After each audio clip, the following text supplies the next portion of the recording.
말씀 마태복음 5장입니다.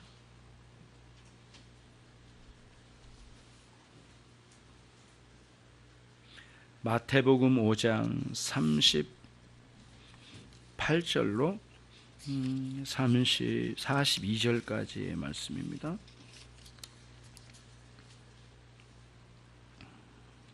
제가 먼저 읽을게요.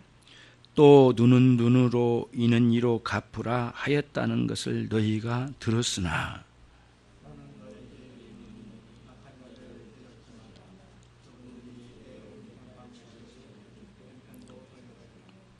또 너를 송사하여 속옷을 가지고자 하는 자에게 겉옷까지도 가지게 하며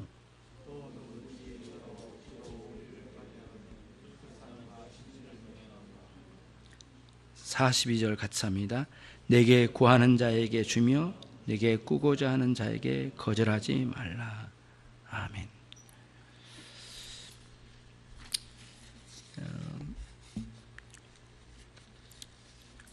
산상설교의 말씀의 전체적인 흐름을 우리가 이제 5장 3절부터 시작된 팔복의 말씀을 열어주셔서 천국의 백성들이, 다시 말하면 그리스도인들이 그들 마음속에 어떤 특징이 있는가를 8가지로 구별해서 말씀해 주셨고요. 그리고 그들 마음의 그 자세, 다시 말하면 마음의 그 태도, 이거를 이렇게 팔복으로 가르쳐 주셨어요. 그리고 그런 백성들은 이 세상에서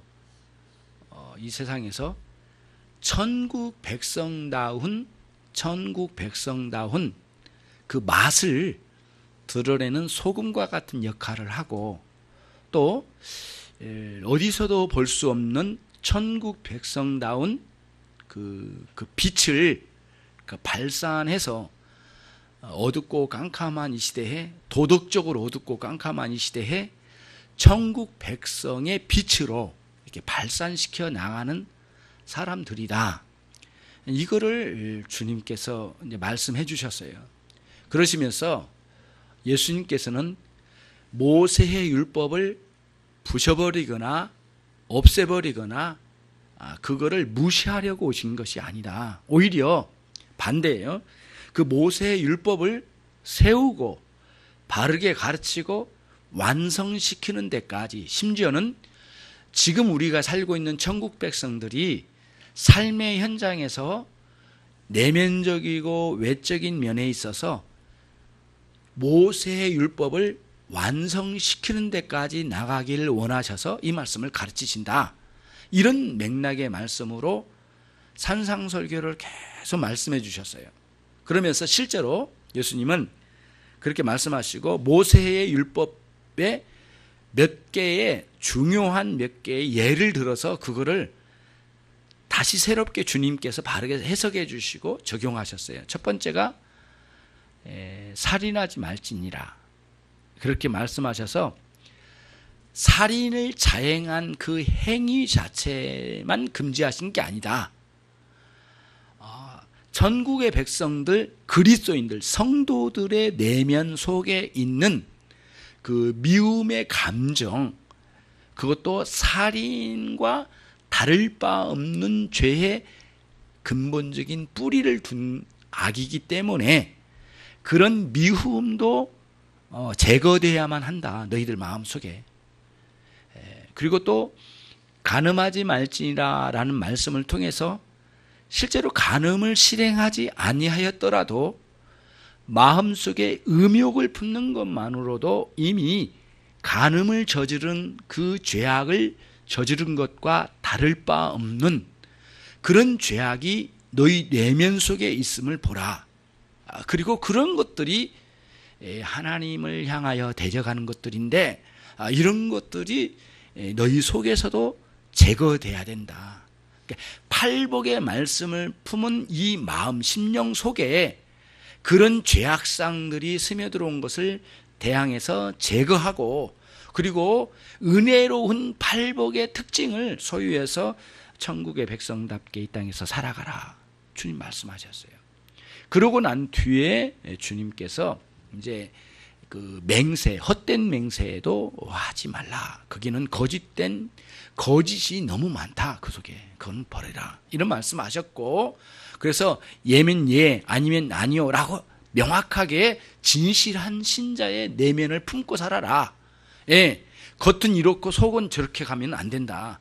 진실한 마음의 소유자가 되라. 천국 백성답게. 오늘이 이제 네 번째 오늘 말씀에 왔습니다. 여기서는 기본적으로 39절이 핵심이 될 것 같습니다. 39절에 보시면 나는 너희에게, 예수님 말씀하셨죠. 이르노니 어떤 자를 대적하지 말라, 악한 자를 대적하지 말라라고 하는 말씀이 핵심을 이룹니다. 중심에 있어요.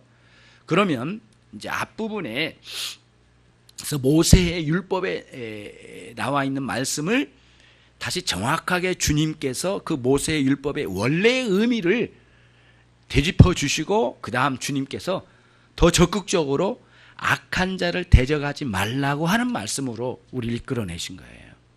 예. 그거예요.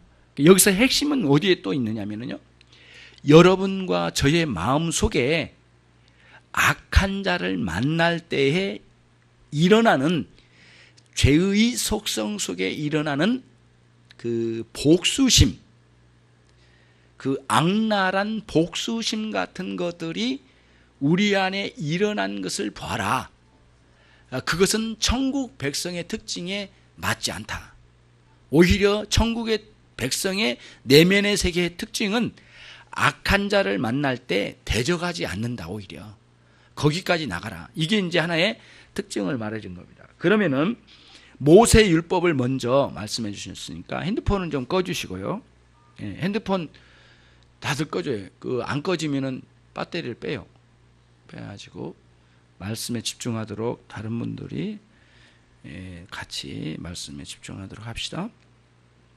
자, 그러면은 이런 겁니다. 오늘 말씀이 여러분들이 그동안에 오해된 생각들을 빨리 지워버리고 새롭게 정확한 말씀의 의미를 찾아가는데 원래 목적을 두고 찾아가고 깨닫고, 이 말씀을 이렇게 적용해야 되겠구나라고 생각을 하면 여러분의 삶이 고쳐져야 되고 마음이 고쳐져야 되고, 그렇죠, 여러분의 영적인 변화가들이 일어나야 되는데, 그런 것을 전체적으로 염두에 두고 이제 생각을 해보는 겁니다.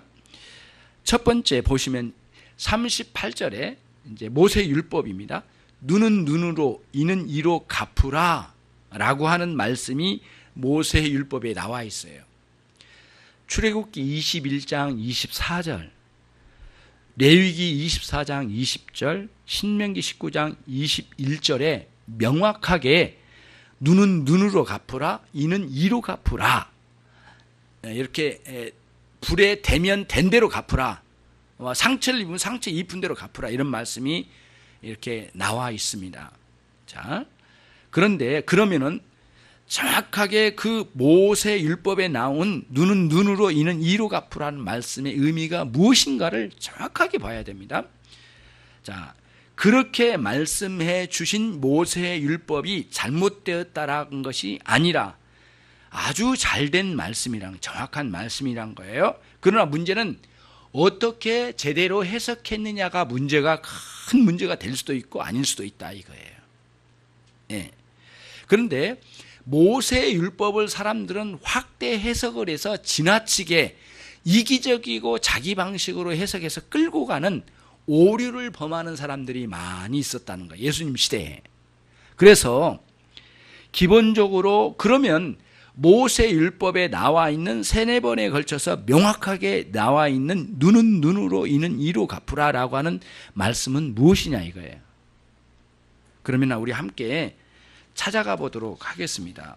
그 명확하게 오늘 여기를 이제 해석을 해야 되겠습니다. 그래서 출애굽기 21장으로 가봅시다. 모두 찾아보세요. 출애굽기 21장,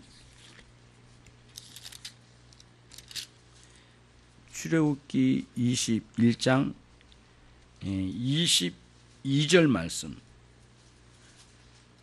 출애굽기 21장 22절로 25절 제가 한번 쭉 읽을게요. 사람이 서로 싸우다가 아이 뵌 여인을 다쳐 낙태케 하였으나 다른 애가 없으면 그 남편의 청구대로 반드시 벌금을 내되 재판장의 판결을 쫓아낼 것이니라. 그러나 다른 해가 있으면 갑대 생명은 생명으로, 눈은 눈으로, 이는 이로, 손은 손으로, 발은 발로, 대운 것은 대음으로, 상하게 한 것은 상함으로, 때린 것은 때림으로 갚을지니라. 여기서 여러분들이 22절로 25절에 중요한 것은 어디에 있느냐면은, 자, 22절 끝부분에 있습니다. 벌금을 내되, 그 다음부터 읽겠습니다. 시작. 재판장의 판결을 쫓아낼 것이니라. 이게 핵심입니다. 중요한 부분이에요. 그래서 여기서 이제 이는 이로, 눈은 눈으로 하는, 눈은 눈으로, 이는 이로, 이런 말씀들이 주어진 것은 무엇을 뜻하느냐 하면은 개인적으로 그것을 해라고 주신 말씀이 아니에요. 단 한 번도 그걸 주지 않았어요. 자, 누구에게 주지 않았다고요? 개별적으로 개인에게 그것을 복수하듯이 행하라고 주신 것이 아니다라는 거예요. 핵심이에요. 그럼 누구에게 줬습니까? 오늘 본문? 누구에게 줬어요? 지금 읽었잖아요, 같이. 22절 끝부분. 재판장의 판결을 쫓아낼 것이니라 했으니까 이것은 반드시 재판장이 형을 때릴 때, 형을 내릴 때에 어떤 법정에 왔잖아요. 그럼 형을 내릴 때 그 기준을 가지고 공평정대하게 형을 내려라.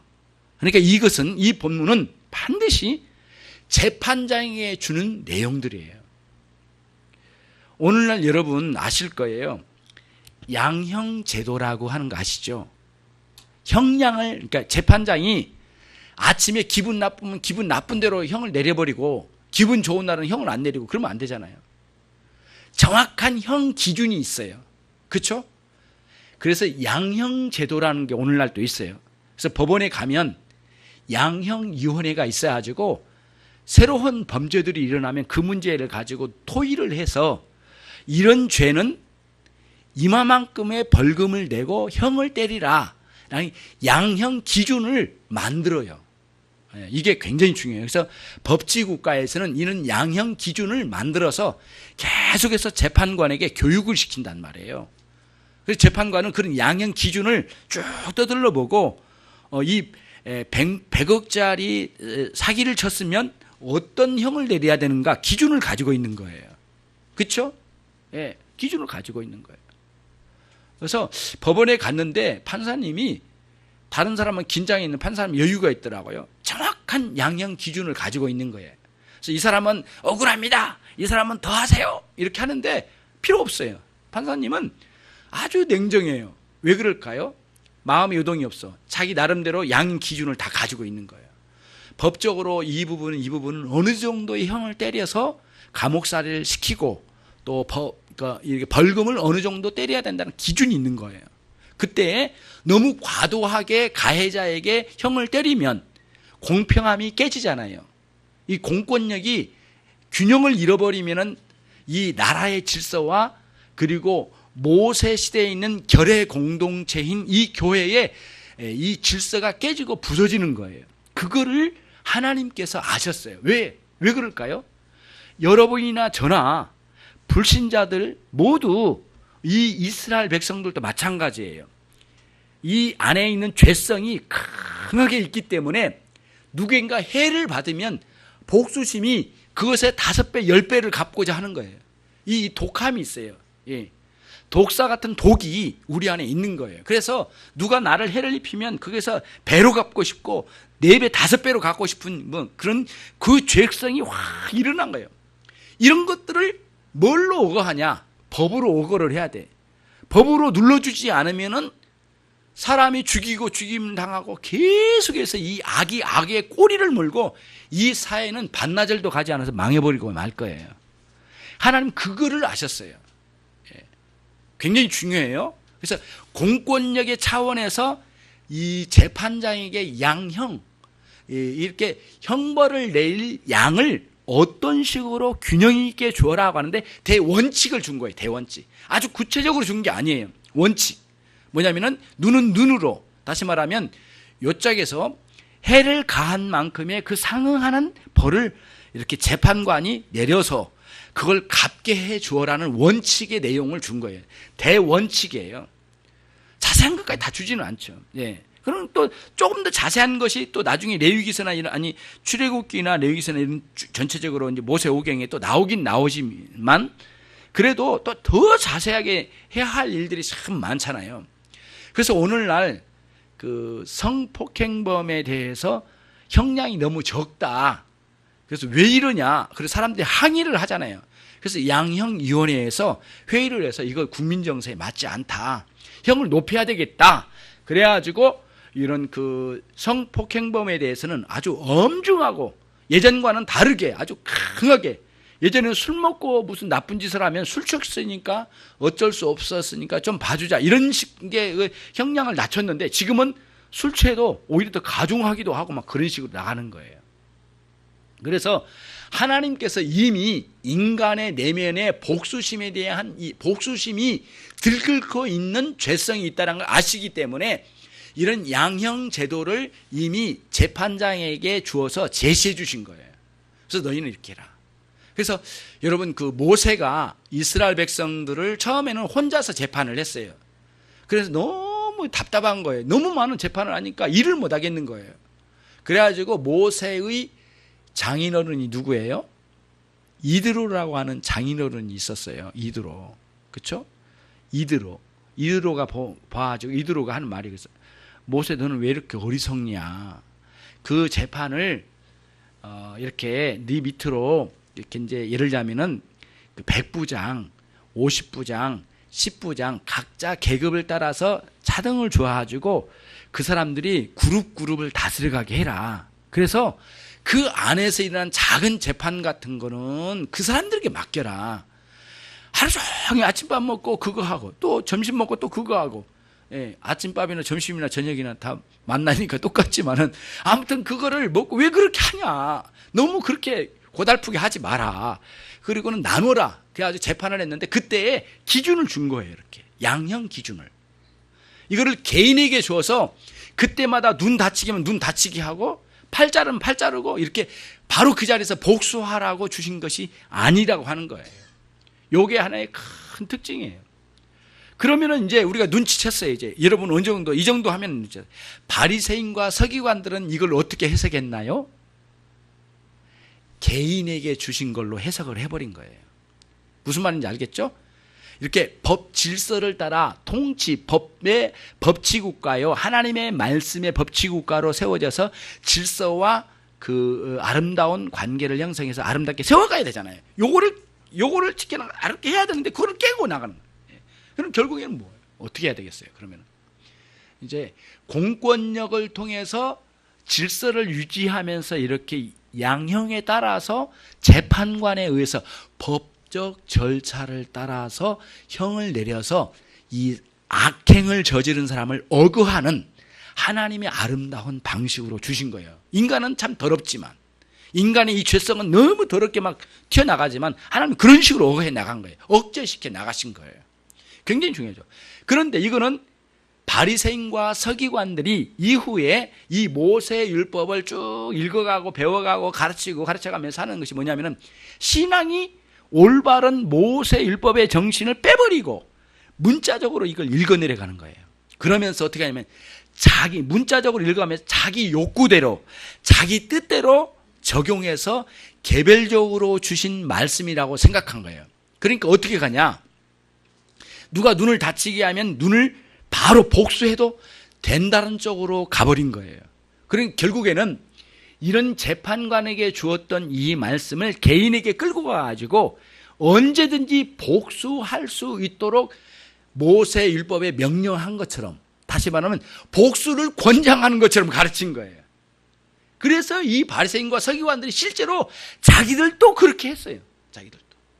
그러면서 이 안에서 얼마나 많은 그 비리와 이 뭐랄까요, 복수에 이게 악행이 저질러지고 있겠느냐고요.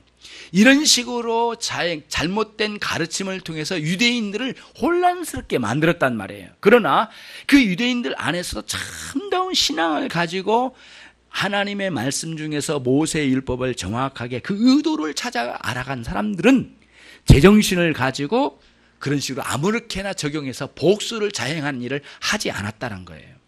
그게 굉장히 중요해요. 예. 그러면은 실제적으로 그렇게 복수를 자행하지 않았다라고 하는 내용들을 이제 보면은 잠언 이제 알 수 있어요. 왜 이제 그걸 알 수 있어요? 그러니까 성경은 성경으로 잘 풀어가야 되는데 잠언 24장으로 한번 가볼게요. 실제로 그랬는가? 예, 그렇게 정말 올바른 정신으로 한 사람이 있었을까? 잠언 시편 잠언 24장입니다. 잠언 24장 29절 같이 한번 찾아봅시다. 천천히. 찾으셨죠? 같이 한번 읽겠습니다. 잠언 24장 29절입니다. 시작. 너는 그가 내게 행함같이 나도 그에게 행하여 그 행한 대로 갚겠다 말하지 말지니라. 그렇죠? 개인적으로 복수를 그대로 복수하려고 하는 마음을 말도 하지 말라. 그렇죠? 뭐냐면 그걸 금지시킨 거예요. 개별적으로 복수하는 걸 금지시킨 거죠. 이런 정신이 모세의 율법을 제대로 해석하고 신앙한 사람들은 믿고 살아간 사람들에게는 다 있었던 거예요. 그런데 그 바리새인과 서기관들이 매우 자기중심적이고 이기적인 방식으로 그거를 모세 율법을 끌어다가 사람들을 가르치기도 하고 자기도 그렇게 적용하면서 심지어는 모세 율법에 복수를 자행하도록 권장하는 것처럼 복수를 명령하는 것처럼 가르친 이런 엄청난 오류가 자행되고 있었어요. 예수님께서 그걸 보신 거예요. 마치 그거죠. 살인하지 말지니라 라고 하니까 살인은 안 했지만은 마음속에 아무렇게나 미워해서 가슴에 품은 피 묻은 칼로 난도질을 해도 아무 문제가 안 되는 것처럼 살인만 하지 말어. 이런 식으로 끌고 간 그 바리새인과 서기관들의 그 오류가 심각한 그 해석법을 따라서 가르쳤던 거예요. 예수님 그거를 멈추게 하신 거예요. 잘못됐다. 그거를 말씀하신 거예요. 어디서 그걸 말씀하시냐면 오늘 이제 그 뒤에 있는 나온 말씀이 나는 너희에게 이렇게 말한다. 그때 모세율법이 이렇게 있는데 나는 너희에게 이렇게 말한다. 악한 자를 향하여 대적하지 말라. 이렇게 말씀하신 거예요. 굉장히 중요한 겁니다. 이 말씀에서 모세율법이 틀렸다라고 한 게 아니에요. 틀렸다라면 어디도 없어요. 너희들은 모세율법을 잘못 생각했는데 원래 모세율법 안에 있는 이는 이, 눈은 눈으로 이것은 공권력을 실행하는 재판장이 그걸 적용할 일이었고 너희는 개별적으로 복수하지 말고 오히려 악한 자를 향하여 대적하지 말지니라. 이렇게 말씀하신 거예요. 거기까지 이제 이해가 되죠. 그런데 이제 여러분 굉장한 혼란이 이 자리에 또 나오는 겁니다. 그래서 성경학자들이나 또 이렇게 이 말씀을 가지고 논쟁을 벌이는 사람들이 많이 있었어요. 뭐냐면은 악한 자를 대적하지 말라라는 이 말씀을 가지고 또 다른 데로 또 끌고 가버려요. 다른 데로 끌고 가요. 그래가지고 그런 사람들이 누구냐면 유화주의자라고. 유화주의자. 그러니까 아무에게나 누구에게나 유화롭게 이렇게 부드럽게 대해주자. 이런 그 유화주의자가 또 발생해. 나중 기독교 역사에. 그래서 뭐라고 하냐면은 누가 때리면 그냥 맞아주자. 그리고 악인이 있어도 그냥 놔둬라. 예수님이 다 대항하지 말라겠지 않느냐. 이렇게 해석을 해버려요. 그러니까 문제는 뭐냐면 나라와 나라 사이에 악을 저지르는데 그냥 내버려도 그냥 놔둬야 된대. 주님의 명령이니까. 이런 오류에 떨어진 거예요, 이제. 그래서 여러분과 제가 여기서 정리를 해야 될 게 있어요. 전체적으로 하나님께서 나라를 민족을 형성하시고 그 나라 안에 사회를 형성해서 질서를 유지할 때는 하나님께서 위에서 아래로 뭘 내려주시냐면 권위를 내려주셨어요. 나라마다. 그래서 나라에는 각각 공권력을 주신 거예요. 왜 그럴까요? 그 사회를 형성하는 모든 사람들의 질서를 유지하기 위해서 그런 거예요. 그래서 여러분 기독교의 그 가치관과 세계관 중에 국가관에 대한 인식이 굉장히 중요해요. 하나님께서 나라를 세워주시고 하나님께서 이런 정치인들이나 경찰이나 군사력을 주셔서 거기에 한 나라를 보호하면서 잘 법치국가잖아요. 법대로 잘 질서를 유지하면서 아름답게 살아가라고 그걸 주신 거예요, 하나님께서. 그래서 이 나라는 하나님 주신 거예요. 예. 그래서 전쟁도 하나님께 속하였다라고 하는 말씀이 그런 의미도 내포되어 있어요. 이 전쟁을 허용해서 내가 그 악한 이들을 제거하리라라는 의미도 담겨져 있는 거예요. 전쟁은 하나님께 속하였다는 거죠. 그래서 한 나라의 이 경찰력이나 군사력이나 정치력이나 이런 모든 질서 이런 것들은 이미 물론 이거죠. 마음에서 이런 악행이 밖으로 튀어나가가지고 엄청난 악으로 나가서 악이 자행되어지고 확산되는 것을 국가의 행정력이나 경찰력으로 억울을 시키는 거예요. 그러면 도적대 같은 게 없죠. 만약에 이런 걸 풀어놓으면 반나절도 못 가요. 다 망해요. 그러지 않겠어요?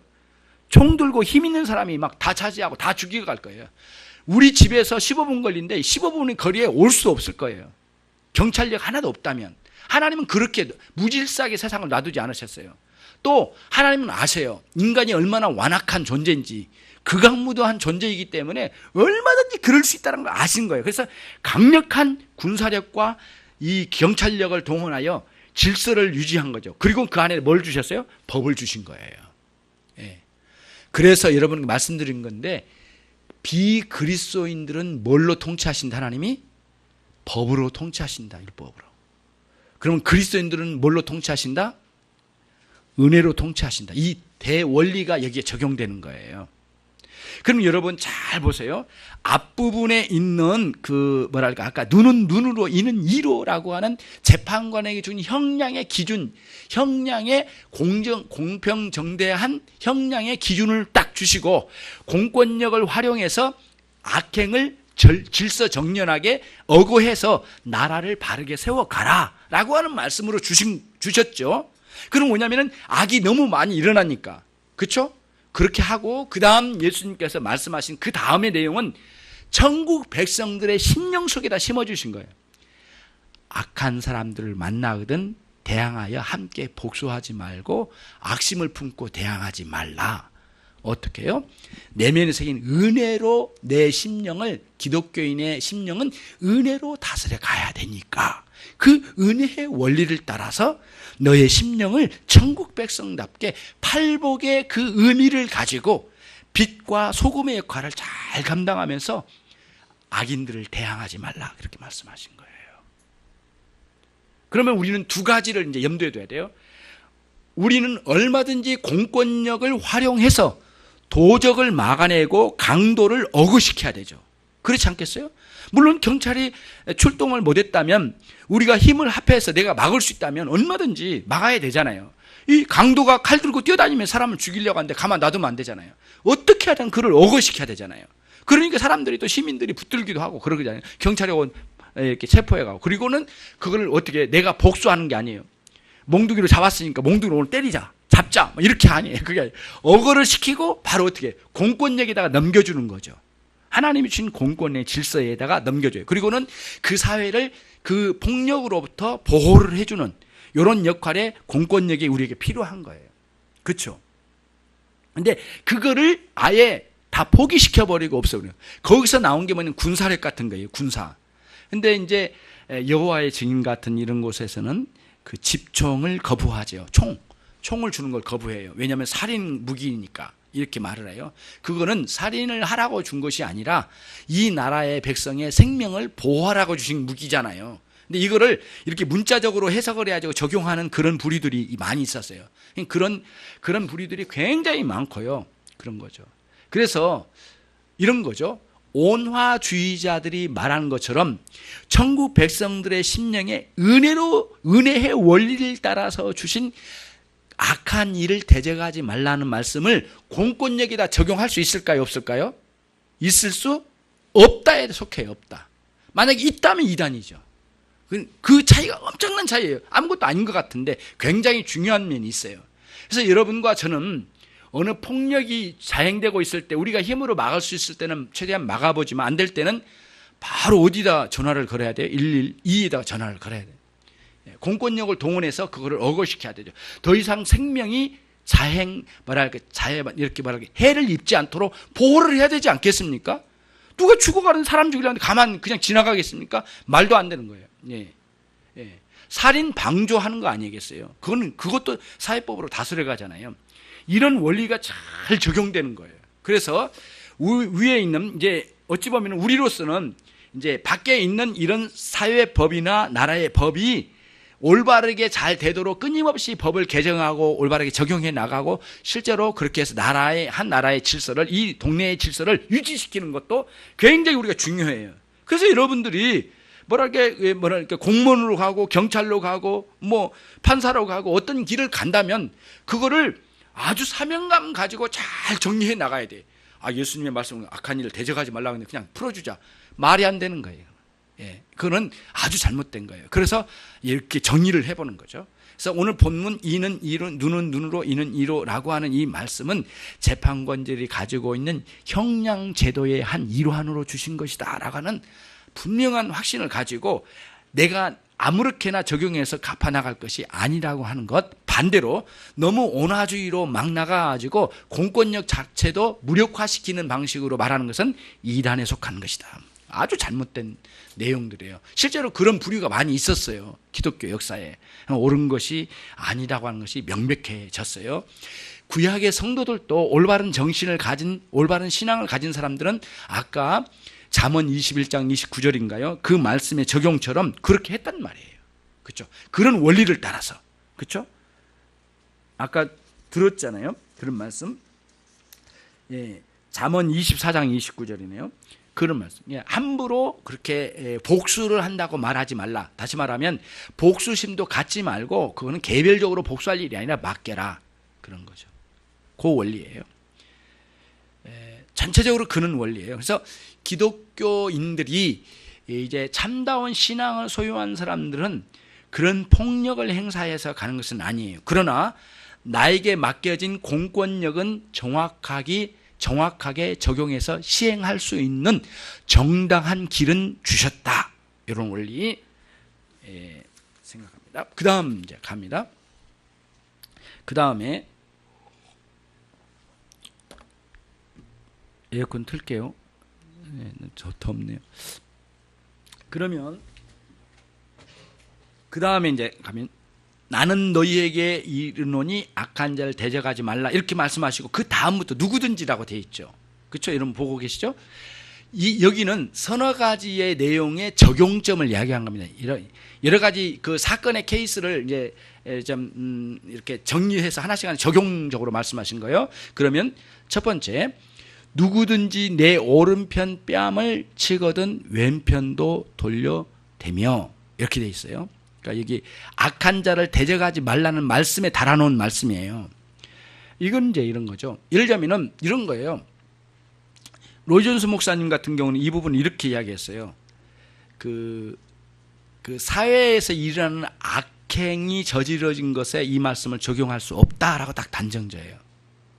뭐 어디에 적용할까? 누구든지 내 오른편 뺨을 치거든 왼편도 돌려주며 라고 하는 이 말씀은 기독교인을 핍박하는 의로운 삶을 향하여 나가는 사람에게 핍박하는 수많은 세력들이 몰려올 것을 예상하고 끝까지 빛과 소금의 역할을 감당하며 나갈 때에 복음을 전하고 그리스도의 정신을 전할 때에 사람들이 너희들에게 뺨을 때릴 거다. 그때는 왼뺨도 내줘라. 다시 말하면 복음은, 그리스도의 복음을 전할 때에 그런 핍박이 확 올 때에 같이 칼을 들고 창을 들고 총을 들고 싸우는 방식으로 그리스도의 나라의 복음을 확장시킬 수 있는 길이 아니다라는 것이에요. 그래서 실제로 사도행전을 보면은 사도들이 복음을 전할 때 일체의 폭력을 행사한 적이 단 한 번도 없어요. 단 한 번도 없어. 근데 폭력을 당한 적은 많아. 예, 바울도 몇 번 죽을 고비를 넘겼다고 했고 많이 두들겨 맞았다고 그래서 얼마나 맞았던지 거의 죽는 상황이 왔다고 그랬어요. 그랬는데 그런 것을 자행하지 말라. 그런 복음을 전할 때에 끝까지 진리의 말씀을 전하고 그들이 핍박하면 그걸 핍박을 받아가며 복음을 전하는 그 사람이 되어라. 그런 의미로 오른편 뺨과 왼편 뺨에 대한 비유로 말씀을 주신 거예요. 예. 무슨 의미인지 알겠죠? 사회에서 사람들끼리 막 싸워. 예. 뭐 뜻도 없이 막 싸워가는, 그 안에 뭐가 있겠지만 싸워갈 때 그때는 뺨을 때릴 때 막 대조라는 뜻이 아니에요. 누군가 나에게 그런 어떤 사회적인 관계 속에서 그렇게 폭행을 자행하면 뺨을 대주는 게 아니라 가로막아야 되겠죠. 그렇죠? 그리고 올바르게 이것을 해결하려면 법정으로 갈 수도 있는 거고, 아니면 서로 사과하고 풀어낼 수도 있는 거지 않겠습니까? 이런 길이 있다는 거예요. 예. 그리고 또 그러한 악한 상황으로 끌고 나가지 않도록 이미 내 안엔 천국의 역사가 있는 거예요. 천국의 상태가 내 안에 있기 때문에 그런 악한 상황으로 끌고 가지 않아. 그러나 강도가 온다면, 전혀 나는 이런 상황이 있지만 강도가 들어올 수 있잖아요. 그럼 그건 문제는 막아야 되겠죠. 예. TV 훔쳐가니까 냉장고도 저기 있는데 이렇게 말할 수 없잖아요. 그렇게 할 수 없어요. 예, 막아야 돼. 그건 잘못된 악행을 저지른 거에 대해서. 그러나 여기서 말하고 있는 것은 이런 기독교인의 복음 전도에 대한 핍박에 대한 말씀에 관련된 말씀이다라는 것, 이렇게 정리를 해야만 한다는 거예요. 아무렇게나 막무가내 적용할 수 있는 게 아니다. 그 다음 40절 같이 읽습니다. 시작. 또 너를 송사하여 속옷을 가지고자 하는 자에게 겉옷까지도 가지게 하며. 우리는 이 말씀을 읽을 때 사람이 입고 있는 속옷과 겉옷을 생각할 때가 많은데 그렇지 않아요. 그러면 이제 속옷을 벗어달라, 그런 의미가 아니에요. 여기서는 담보물입니다. 담보물. 왜 그러냐면은 여기 봐봐요. 40절에 첫 번에 너를 뭐라겠어요? 아니, 읽어보세요. 너를 송사하여. 그러니까 소송을 걸었을 때에 담보물을 이야기한 겁니다. 예를 들자면은 여러분이 너무 경제적으로 어려웠어요. 그래서 나중에 좀 얼마 내가 생활에 피면 갚겠다. 그래서 우리 집에 있는 그 물건을 이렇게 담보물로 맡겨요. 예, 맡기고 이거를 가져가라. 내가 못 갚으면 이거 가져가라. 그런데 좀 시간이 좀 지체되고 못 갚았어요. 그랬더니 이 담보물로 안 되겠다. 너 너무 오랫동안 안 갚았어. 이걸로 안 되겠다. 너희 집에는 소 한 마리 가지고 와. 이런 식으로 요구할 수가 있다는 거예요. 소송을 할 때. 예, 왜냐하면 그쪽에서 앙심을 품은 거예요. 저 집 물건 다 가져가 버려야 되겠다. 이 건으로.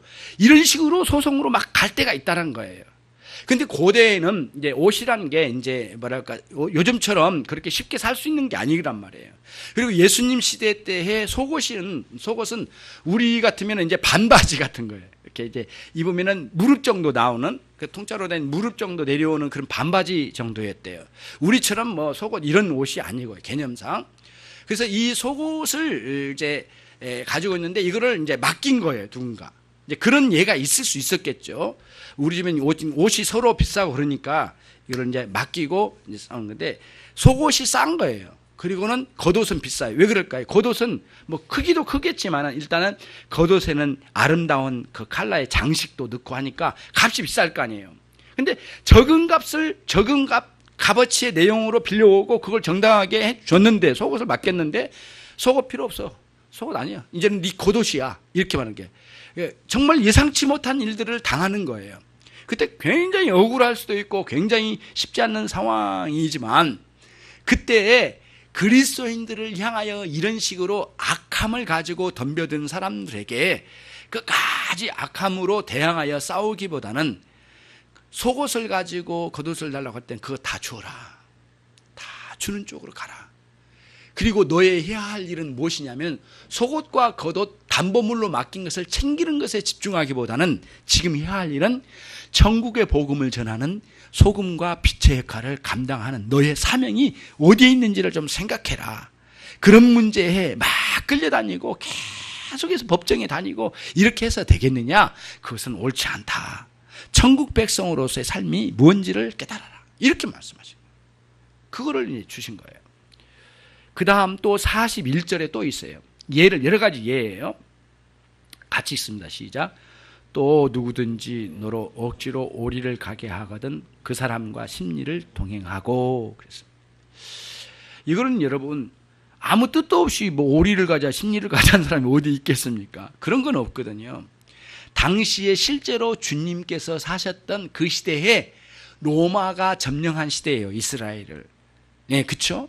그 시대에 실제로 있었던 일들이 많았단 말이에요. 이런 내용들이 다 없었던 이야기를 말씀하신 게 아니에요. 아주 쉽고 이미 경험한 내용들이에요. 그건 뭐냐면은 이런 거예요. 고대에는 자동차나 통신이 약하잖아요. 그래서 관보, 그러니까 서울시에서 연락을 경상북도 도청으로 연락을 취해요. 그러면 뭔가 편지를 들고 가야 되잖아요. 뭐 전화도 없는 거고 뭐 인터넷도 없는 거니까 편지를 가지고 가잖아요. 그러면 누군가 이제 말을 타고 갈 거 아니에요. 국가에서 지정된 공무원이 말을 타고 그 관보를 들고 달려간단 말이에요. 가다 보니까 뭐 대구까지 갔으면 좋겠는데 그러지 못해. 천안까지 갔는데 말이 지쳤어, 퍼졌어. 도저히 말이 못 가요. 너무 많이 걸어가지고. 그럴 때는 가까운 집에 가가지고 그 마을에 들어가서 말을 키우는 사람 집에 들어가는 거예요. 그래서 이 말을 맡겨놓고 이제 너에게 네가 키우고 있는 말, 건강한 말을 달라. 달라. 이렇게 할 거 아니겠냐 이거예요.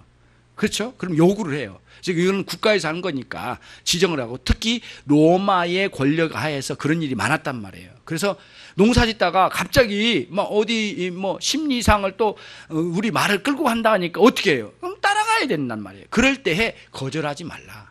국가의 질서를 따라서 해야 할 일들이 있는데 그런 것들을 수행하고 같이 도와줘라. 같이 따라가 줘라. 그리고는 말을 대구까지 끌고 가지고 다시 우리 집으로 가지고 와야 되잖아요. 그러니까 따라가 줘야 되는 거예요. 이런 현상들이 많았다는 거예요. 그런 식으로 공권력을 따라서 이렇게 우편제도, 그 관보 같은 걸 전할 때, 이런 일들이 일어날 때 너희들은 그걸 불평을 가지고 원망하고 욕하고 대적하고 싸우고 막 그럴 일이 아니다. 그런 것들은 그리스도인으로서 자연스럽게 받아들여서 오히려 돕는 쪽으로 가야 되지 않겠느냐. 이런 식의 말씀을 주신 거예요. 근데 그런 것을 그리스도인이 되어가지고 말이지, 그런 그 상황이 갑자기 도량해서 화를 내고 분노하고 막 악감정을 품고 복수하려고 하고 막 대들어버리고 막 이런 식으로 막 가는 그런 그리스도인의 아름다운 심성을 가진 자가 되겠느냐? 그럴 수 없다. 그러지 말라고 주님께서 말씀해 주신 것이에요. 그래서 오리를 가져가면 심리까지 가질 수 있는 그 넉넉한 그리스도인의 마음을 품고 이 세상에서 사람들을 대할 수 있는 은혜에 충만한 신자의 삶을 살아가라, 이런 말씀을 주신 거예요. 그래서 아주 불법적이고 그런 이게 뭐랄까 무질서하게 막 사회의 모든 기강을 무너뜨리면서 하는 것은 아니잖아요. 질서롭게 한 그 무엇에 대한 그런 것이죠. 굉장히 중요해요. 이 부분에서 이제 어느 목회자 로이존슨 목사님도 그런 이야기도 하고 그러는데 이런 내용들이 있어요. 사람들이 여러분들에게 돈을 달라고 할 때 어떻게 해야 될 것인가라는 문제예요. 그런 문제가 있을 수 있잖아요. 근데 직업적으로 돈을 달라고 한 사람은 주지 말라. 결코 주지 말라. 직업적으로 다니는 사람들에게는 돈 줄 이유가 없다. 그래서 나름대로 하나님께서는 우리에게 일을 하여 먹고 살도록 길을 열어줬는데 직업적으로 달라고 하는 것은 있을 수 없는 일이다. 딱 잘라버려요. 그러나 열심히 사나 사업의 실패나 어려운 상황이 올 때에는 우리들이 마음껏 내줘서 도와줘야 되지 않겠느냐, 이런 논리예요. 이런 거를 두 개의 차이점을 잘 염두에 두고 우리가 해나가는 거죠. 노숙자들 오면은 또 와서 결국에는 술 먹을 줄 알아요. 그래서 때로는 이렇게 주기도 하고 그렇게 하는데 사실은 성경적이지 않은 거예요. 주는 것이 성경적이지는 않아요. 그런 면을 염두에 두고요. 자, 전체적으로 이런 전체 흐름 속에서 뭐를 여기서 이야기하자면은 국가의 권력이나 이런 힘이나 이런 것들은, 재판관에게 준 이런 형량이나 이런 것들은 사회의 악행이 번성해서 나가는 것을 억호하는 제도로 주신 거라면 문제는 예수님의 관심은 그 다음이에요. 천국 백성이라고 하는 여러분의 심령과 저의 심령에 하나님을 향하여 심령에 가난함을 품고 내 안에 있는 죄성에 대하여 애통해하는 마음과, 그리고 온유하게 사람들을 대할 수 있는 내적인 능력을 소유한 천국 백성들에게 그런 악한 이들이 내 안에 찾아왔을 때, 그런 불법적으로 어떨 때는 부당하게 우리를 핍박하는 상황이 오더라도 내 마음에 악감정이 솟아올라서 복수심으로 대하려고 하는 내 안에 있는 죄의 역사를 억어하라고 하는 말씀으로 주신 거예요. 굉장히 어렵죠. 그래서 정확하게 말씀드리면 천국 백성이 아닌 그리스도인이 아닌 사람들에게는 이 말씀을 주신 게 아니에요, 사실은. 예, 섭섭하겠지만은 그들에게 주신 말씀은 아니에요. 주님께서 악한 자를 대적하지 말라는 말씀은 그런 자에게 적용할 수도 없어요. 그러니까 거듭난 그리스도인이 아닌 사람에게는 악한 자를 대적하지 말라는 말씀이 해당되지 않는 거예요. 정확히 말씀드리면 그리스도인들만 이 은혜의 세계가 있는 거예요. 성령의 역사하심으로 말미암아 그리스도인들에게만 이 은혜의 역사를 통하여 놀라운 능력으로 내 안에 있는 이 죄성이 일어난 것을 억어할 수 있는 놀라운 능력이 있는 거예요. 그 사람들이 그리스도인들이에요. 그 사람 천국 백성들이에요. 그 외의 사람들에게는 예수 그리스도를 믿는 거듭남의 역사를 있게 하여 복음을 전해주는 쪽으로 가야 되겠죠. 그렇죠? 여기 이 악한 자를 대적하지 말라는 말씀을 그들에게 적용할 수 없는 거예요. 예, 그렇잖아요. 그런 원리를 잘 생각하면서 진실한 마음으로 그리스도인의 삶을 이 땅에서 살아갈 때 예수님의 이 본 뜻을 잘 우리가 깨닫고 내 마음 안에 있는 내 속사람 안에 있는 이런 죄성이 막 일어난 것을 보고 이것을 각성하여 제대로 깨닫고 각성해서 제대로 은혜로 다스려가는 쪽으로 우리 내면의 세계를 다스려가는 그런 신자의 삶을 아름답게 살아가는 거예요. 그것을 우리 주님께서 말씀해 주신 겁니다. 살인하지 말지니라, 간음하지 말지니라, 거짓된 맹세하지 말지니라, 그 다음에 악한 자를 대적하지 말지니라. 같은 맥락에서 신자의 내면의 세계에다 주신 아주 내밀한 말씀이라고 볼 수 있는 것이에요. 그러므로 성령 하나님께서 우리에게 은혜로 충만케 해주시지 아니하시면 주님의 말씀에 온전히 순종한다는 것은 불가능한 일이에요. 은혜로 사시는 여러분 되시길 바랍니다.